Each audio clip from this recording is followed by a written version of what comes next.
திமுக ஒரு 30%, காங்கிரஸ் ஒரு 4%, திருமாவளவன் ஒரு 6%, இதே 40% ஆயிற்று. இடதுசாரிகள் ஏனைய கட்சிகள் எல்லாம் சேர்ந்து மறுமலர்ச்சி திமுக, தேமுதிக, இஸ்லாமிய அமைப்புகள் எல்லாம் சேர்ந்து குறைந்தபட்சம் ஒரு 5% வைத்துக் கொண்டார். எவ்வளவு வந்துடும்? 5% இல்லை, கூட இருக்கும். 45% வந்தாச்சு. ஆனால் 50% வாக்குகளில் அவர்கள் இருக்கிறார்கள் என்று சொல்லப்படுகிறது. இந்த நிலையில் இந்த கூட்டணிக்கு காங்கிரஸ் கட்சியை சேர்ப்பதற்கு கடும்பாடுபட்ட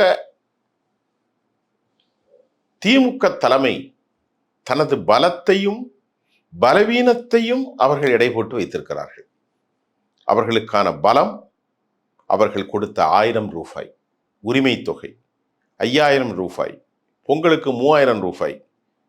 ஆனால் அவர்களுடைய பலவீனம் ஆட்சியிலே கொடுக்கப்பட்ட வாக்குறுதிகள் நிறைவேற்றாமை, local issue, very poor administration, இன்னும் கனிம வள கொள்ளைகள், அரசினுடைய செயல்பாடுகளில் ஏற்பட்டிருக்கக்கூடிய பலவேறு இடர்சங்கங்கள், இடர்பாடுகள், இதெல்லாம் அவர்களுக்கு பெரும் சிக்கலை ஏற்படுத்தி இருக்கலாம். ஒன்று.